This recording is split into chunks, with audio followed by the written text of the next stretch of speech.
নমস্কার বন্ধুরা, আশা করি তোমরা সকলে খুব ভালো আছো। আমিও ভালো আছি। প্রতিদিনের মতন আজকে আরও একটি নতুন রেসিপি নিয়ে হাজির হয়ে গেছি, সজনে ডাঁটা। হ্যাঁ, সিজন তো এসেই গেছে। এই সময় কিন্তু ভীষণভাবে প্রত্যেক বাঙালির ঘরে কিন্তু সজনে ডাঁটা কম বেশি এসেই পড়েছে। আর এই সজনে ডাঁটার রেসিপিটা কিভাবে আমি রান্না করছি সেটাই আজকে তোমাদের সাথে তুলে ধরবো।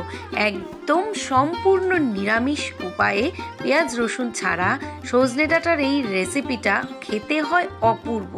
গরম ভাতের সাথে বা রুটির সাথে খেতে কিন্তু ভীষণ ভালো লাগে। তো আজকের এই ডাঁটার রেসিপিটা করার জন্য কুমড়ো, ঝিঙে, আলু আর সজনে ডাঁটা আর কাঁচা লঙ্কা নিয়ে নিয়েছি। চলো একটু ফ্ল্যাশব্যাকে চলে যাই, ডাঁটাটা কিভাবে কেটেছিলাম। এখন তো তোমরা দেখতেই পাচ্ছ ডাঁটাটা আমার কেটে রেডি করা আছে। যারা একদম নতুন তাদের জন্য এই টিপসটা। এই যে ডাঁটাটাকে একটুখানি ছুরি দিয়ে ধরবে, তারপরেই দেখবে ডাঁটার গা থেকে একটা খোসা মতো উঠে আসছে, টান দেবে, ব্যাস দেখবে পরিষ্কার হয়ে ডাঁটাটা বেরিয়ে যাচ্ছে। আর যদি খুব কচি ডাঁটা থাকে তাহলে তো কাটার কোনো দরকার নেই। তো চলো চটপট করে রান্নাটা স্টার্ট করা যাক। আর এই রান্নাটা করার জন্য অবশ্যই সর্ষের তেল দিতে হবে কড়াইতে। তো কড়াতে সর্ষের তেলটা বেশ কিছুক্ষণ কিন্তু একটু নাড়াচাড়া করে নেব। তেলটা যখন একটু আঁচটা হাই হয়ে যাবে, গরম হয়ে যাবে, আঁচটা একটু কমিয়ে দিয়ে তাতে আমি ফোড়ন দেব একটি শুকনো লঙ্কা আর দেব সামান্য 5 ফোড়ন। এই রান্নাটি 5 ফোড়ন শুকনো লঙ্কার সমন্বয়ে তৈরি করে একটা অপূর্ব সুন্দর গন্ধ। আর সজনে ডাঁটার মধ্যে তো আলাদাই একটা সুন্দর গন্ধ থাকে। এরপরে এই সমস্ত উপকরণগুলো একটু হালকা ফ্লেমে ভেজে নেব। চট করে একটু সজনে ডাঁটার উপকারিতা বলে নিই। সজনে ডাঁটার মধ্যে রয়েছে প্রচুর পরিমাণে আয়রন, ভিটামিন আর রয়েছে ক্যালসিয়াম, যেটা কিন্তু শরীরের জন্য ভীষণ উপকারী। এবং এর মধ্যে রয়েছে শরীরের রক্তকে পরিষ্কার করার সেই ক্ষমতা। আর এই সজনে ডাঁটার মধ্যে রয়েছে যে ভিটামিন সি, সেটা হচ্ছে আমাদের এই ভিটামিন সি থাকার কারণে সজনে ডাঁটার মধ্যে অ্যান্টিঅক্সিডেন্ট তৈরি করতে সাহায্য করে, যেটা কিন্তু শরীরের জন্য ভীষণ উপকারী। তো চলো দেখে নাও।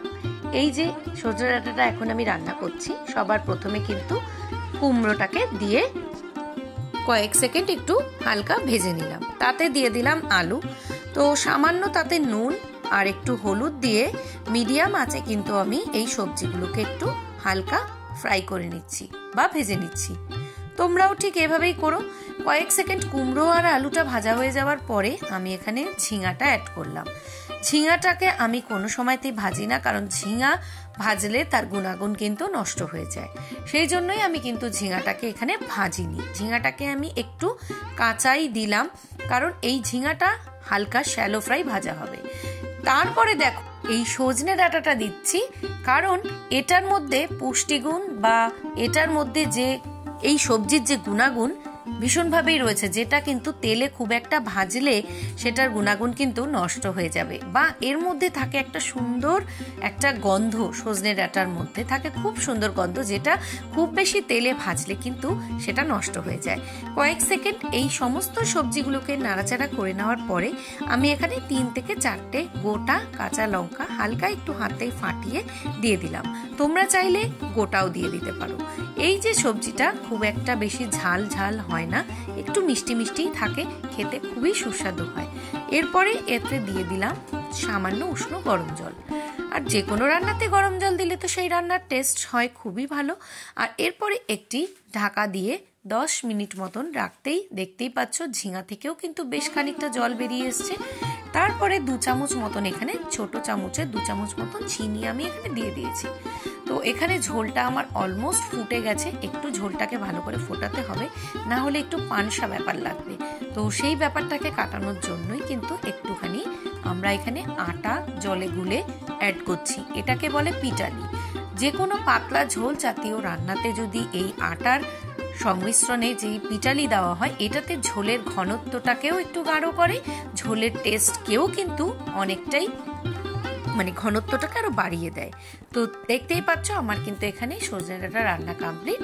গরম গরম একদম ভাতটা সার্ভ করে নিয়েছি। আর এই যে হচ্ছে সজনে ডাঁটার সেই ঝোল, অপূর্ব সুন্দর হয় এইটা খেতে। গরম ভাতের সাথে, রুটির সাথে, যে যেটা দিয়ে পারো খেতে পারো। ভীষণ সুস্বাদু হয়। তো তোমাদের কেমন লাগলো এই সজনে ডাঁটার এই রেসিপিটা অবশ্যই কিন্তু আমাকে কমেন্টের মাধ্যমে জানাবে। আর যদি তোমরা আমার পরিবারের আজকে নতুন বন্ধু হয়ে থাকো তাহলে আমার চ্যানেলটাকে সাবস্ক্রাইব করে চ্যানেলটার পাশে থেকে যেও।